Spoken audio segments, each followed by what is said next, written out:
Negative മാത്രം പറയുന്ന 3 കുരങ്ങന്മാർ. നയൻതാരയ്ക്ക് മറുപടിയുമായി വ്ളോഗേഴ്സ്. യൂട്യൂബ് വീഡിയോയിലൂടെ തന്നെ കുറിച്ച് ഗോസിപ്പ് പറഞ്ഞു പരത്തുന്ന വ്ളോഗേഴ്സിനെ കുരങ്ങന്മാർ എന്ന് വിളിച്ച് പരിഹസിച്ച നയൻതാരയ്ക്ക് മറുപടിയുമായി തമിഴ് യൂട്യൂബേഴ്സ്. ജീവിതത്തിൽ ബോഡി ഷേമിംഗ് അടക്കമുള്ള വെല്ലുവിളികൾ താണ്ടിയാണ് ഇവിടെ വരെ എത്തിയതെന്ന് പറയുന്ന നയൻതാരയ്ക്ക് എന്തുമാകാമോ എന്ന് ഇവർ ചോദിക്കുന്നു. നയൻതാരയുടെ പേര് വെച്ച് യൂട്യൂബിലൂടെ പണം ഉണ്ടാക്കുന്നു എന്ന ആരോപണം തെറ്റാണെന്നും ഇവർ വ്യക്തമാക്കുന്നു. 50 വീഡിയോയിൽ 45 വീഡിയോയും അവരെ കുറിച്ച് മാത്രമാണെന്നാണ് ആ അഭിമുഖത്തിൽ നയൻതാര പറഞ്ഞത്. അത് പച്ചക്കള്ളമാണ്. 4-5 മാസം എടുത്തു നോക്കിയാൽ അറിയാം 5-6 വീഡിയോ മാത്രമാണ് നയൻതാരയെ കുറിച്ച് നമ്മൾ ചെയ്തത്. അതും നെഗറ്റീവ് വാർത്തകളല്ല. അവരുടെ പുതിയ പ്രൊജക്ടുകളെ കുറിച്ചൊക്കെയാണ് വീഡിയോയിൽ പറയുന്നത്. അവരെ വെച്ച് പണം ഉണ്ടാക്കുന്നു എന്നൊക്കെ പറയുന്നത് തെറ്റാണ്. പിന്നെ നിർമ്മാതാക്കൾക്ക് ബുദ്ധിമുട്ടുണ്ടാക്കുന്നു എന്ന് പറയുകയുണ്ടായി. അത് നയൻതാര മാത്രമല്ല, എല്ലാ നായികമാരും നിർമ്മാതാക്കൾ പല രീതിയിലുള്ള ബുദ്ധിമുട്ടുകൾ ഉണ്ടാക്കാറുണ്ട്. നയൻതാര അഭിനയിച്ച പല സിനിമകളെ കുറിച്ചും പറഞ്ഞു. എന്നാൽ ഏതെങ്കിലും നിർമ്മാതാവ് ഈ പറഞ്ഞതൊക്കെ തെറ്റാണെന്ന് ചൂണ്ടിക്കാട്ടി രംഗത്ത് വന്നോ? ഇല്ലല്ലോ. അപ്പോൾ നമ്മൾ പറഞ്ഞതൊക്കെ സത്യസന്ധമായ കാര്യങ്ങളാണ്. സമീപകാലത്തെ നയൻതാരയും ധനുഷും തമ്മിലുള്ള പ്രശ്നങ്ങളാണ് ഇപ്പോൾ ഇവരെ ചൊടിപ്പിക്കാൻ കാരണം. നമ്മളെ അവർ കുരങ്ങന്മാർ എന്ന് വിളിച്ചു. അവർ തന്നെ പറയുന്നുണ്ട് പല ബോഡി ഷെയിമുകളും താണ്ടിയാണ് ഇവിടെ വരെ എത്തിയതെന്ന്. അപ്പോൾ അവർക്ക് ആരെയും ബോഡി ഷെയിം ചെയ്യാമെന്നാണോ? വിഘ്നേഷ് ശിവന്റെ ടീമിലുള്ള ഒരു എക്സിക്യൂട്ടീവ് പ്രൊഡ്യൂസർ നമ്മളെ നേരത്തെ സമീപിക്കുകയുണ്ടായി. വിഘ്നേഷ് ശിവൻ സാറിന് അദ്ദേഹത്തിന്റെ ഓഫീസിൽ വെച്ച് നിങ്ങളെ കാണണമെന്ന് പറയുന്നുണ്ട്. വരണം എന്ന് പറഞ്ഞു. അതെന്ത് മര്യാദയാണ്?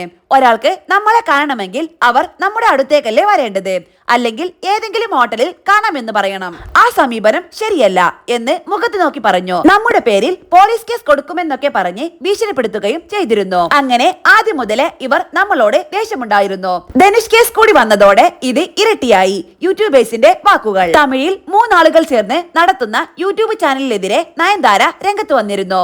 ഇവർ ചെയ്യുന്ന ഭൂരിഭാഗം വീഡിയോകളിലും തന്റെ പേരാണ് ഉപയോഗിക്കുന്നതെന്നായിരുന്നു നയൻതാരയുടെ ആരോപണം. നയൻതാരയുടെ വാക്കുകൾ: അവർ 3 പേരുണ്ട്. ഭയങ്കര രസമാണ്. അവരെ നിങ്ങൾ അറിയാനൊരു സാധ്യതയുമില്ല. കാരണം അത്രത്തോളം വലിയ ആളുകളല്ല. അവർ എത്ര എപ്പിസോഡുകൾ ചെയ്തുവെന്നറിയില്ല. 50 എപ്പിസോഡുകൾ ചെയ്താൽ അതിൽ 45 എണ്ണവും എന്നെ കുറിച്ചാകും. ഒരു ഘട്ടമെത്തിയപ്പോൾ ചില ആളുകളെ വെച്ച് ഞാൻ ഇവരെ കുറിച്ച് അന്വേഷിച്ചു. എന്നെ മാത്രം എന്തുകൊണ്ട് ലക്ഷ്യം വെക്കുന്നു എന്ന് അറിയണമായിരുന്നു. എന്റെ പേര് വെച്ചാൽ അവരുടെ വീഡിയോയ്ക്ക് ഒരുപാട് കാഴ്ചക്കാരെ കിട്ടുമെന്നായിരുന്നു മറുപടി. അങ്ങനെയാണ് അവർ പൈസ ഉണ്ടാക്കുന്നത്. അപ്പോഴാണ് എനിക്ക് കാര്യം മനസ്സിലാകുന്നത്. എന്റെ പേര് അവരെ പണമുണ്ടാക്കാൻ സഹായിക്കുന്നുണ്ടെങ്കിൽ പോട്ടെ, ഞാനത് വിട്ടു. എന്റെ പേര് പറഞ്ഞും ധനുഷിന്റെ പേര് പറഞ്ഞുമാണ് പൈസ ഉണ്ടാക്കുന്നത്. എനിക്കത് ഭയങ്കര തമാശയായാണ് തോന്നിയത്. ഇവരൊക്കെ ഗോസിപ്പ് പറഞ്ഞാണ് പൈസ ഉണ്ടാക്കുന്നത്. 3 കുരങ്ങന്മാരുടെ പടം ഓർക്കുന്നില്ലേ? ചീത്ത പറയുകയോ കേൾക്കുകയോ കാണുകയോ പോലുമില്ലാത്ത 3 കുരങ്ങന്മാർ. ഈ 3 പേർ ആ കുരങ്ങന്മാരുടെ നേർവിപരീതമാണ്. ഇവർ നെഗറ്റീവ് മാത്രമേ കാണുകയും കേൾക്കുകയും പറയുകയുമുള്ളൂ.